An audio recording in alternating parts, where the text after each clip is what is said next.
குரு ஆஸ்ட்ரேலிய நேயர்கள் அனைவருக்கும் வணக்கம். 25 மே மாதம் 2026 திங்கட்கிழமை. மேஷம், ரிஷபம், மிதுனம் 3 ராசிக்கான தினப்பலன் மேஷ ராசிக்காரர்களுக்கு. இப்பொழுதுல வந்து சந்திரன் வந்து உங்கள் ராசியிலிருந்து 6ஆம் இடத்துல மறைவுஸ்தானத்தில் இருக்கிறதுனால, அது நவாம்ச தகத்தில் சந்திரன் வந்து 10ல் இருக்கிறதுனால செய்யும் தொழில், வேலை சார்ந்த, வணிகம் சார்ந்த பிரச்சனைகள் எழுத வாய்ப்பு உள்ளது. போதிய மட்டும் சூடான விவாதத்தை தவிர்த்து கொள்ளுங்க. ஏன்னா சந்திரன் வந்து உத்திர நட்சத்திரத்தில் இருக்கு. அந்த நட்சத்திர அதிபதி சூரியன் வந்து உங்கள் வீட்டில் 2ஆம் வீட்டில் வாக்குஸ்தானத்தில் இருக்கிறதுனால தொழில் சார்ந்த, வேலை சார்ந்த பிரச்சனைகளை உங்களுடைய வார்த்தைகள் ரொம்ப பிரச்சனைக்கு வராமல் பார்த்து கொள்ளுங்கள். ரெண்டாவது, உங்கள் ராசிநாதன் வந்து அஸ்வினி நட்சத்திரத்தில், கேது நட்சத்திரத்தில் இருக்கிறதுனால, கேது வந்து சிம்மத்தில் இருக்கிறதுனால உங்களால் ஒரு இன்டெலெக்சுவலான முடிவை எடுக்க முடியாது. ஒரே தடுமாட்டம் இருந்தும் வந்து புதன் வந்து உங்கள் 2ஆம் வீட்டில் வந்து சூரியனில் அஸ்தங்கம் ஆகி விலகி இருக்கு.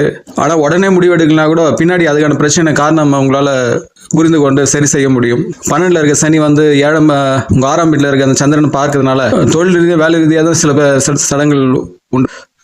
உடல் ஆரோக்கியத்திலும் கவனம் எடுத்துக்கொள்ளுங்கள். ரிஷபராசிக்காரர்களுக்கு இன்றைய நாள் வந்து உங்களுக்கு சிறப்பான நாள் தான் இருக்கும். ஏன்னா சூரியனிலிருந்து புதன் வந்து கொஞ்சம் தள்ளி இருக்கிறதுனால அஸ்தங்கம் ஆகவில்லை. அதனால் புத ஆதித்ய யோகம் கொண்டு இருக்குது. உங்கள் வீட்டிலேருந்து 2ஆம் வீட்டில் உங்கள் ராசிநாதன் புதனை வந்து பரிவர்த்தனை யோகம் கொண்டு இருக்கிறதுனால சிறப்பான காலகட்டம் தான். உங்களுடைய புத ஆதித்ய யோகன்றதுனால புதனும் சூரியனும் சுக்கிரனும் வந்து பரிவர்த்தனை இருக்கிறதுனால அரசு சார்புடைய விஷயங்கள்லாம் உங்களுக்கு நன்றாவே இருக்கும்.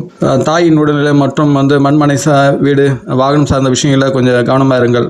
ஏன்னா அம்சத்தில் வந்து செவ்வாய் வந்து நீச்சமாக இருக்குது, புதனும் கூட இருக்குது, கேதுவும் இருக்குது.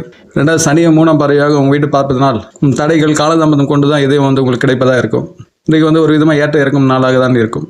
மிதுன ராசிக்காரர்களுக்கு உங்கள் வீட்டிலேருந்து 4ஆம் இடத்துல சந்திரன் வந்து உத்திர நட்சத்திரத்தில் இருக்கிறதுனால மண்மனை வீடு, வாகனம், விவசாயம் சார்ந்த தொழில்கள், ஆட்டோமொபைல், ரியல் எஸ்டேட் போன்ற துறை சார்ந்த விஷயங்கள்லாம் வந்து சிறப்பாக இருக்கும். 10ஆம் வீட்டில் சனி இருக்கிறதுனால, சனியை வந்து சந்திரன் வளபிர சந்திரன் பார்க்கறதுனால சிலவித விரயத்து ஏற்பட்ட பிறகு கூட, காலதாமதம் ஆன பிறகு கூட, தடைகள் உண்டான பிறகு கூட வெற்றி கிடைப்பதாக இருக்கும். லாபம் உண்டாகதான் இருக்கும்.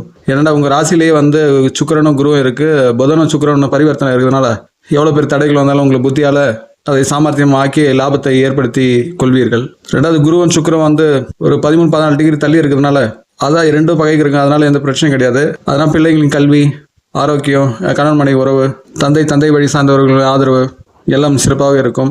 ஏன்னா உங்கள் தைரியத்தில், வேகத்தில் மட்டும் கொஞ்சம் ஒரு வித மனக்குழப்பம், முயற்சியில் ஒரு தடங்கள் உண்டாகிறதா. ஏன்னா 3ஆம் இடத்துல கேது இருக்குது.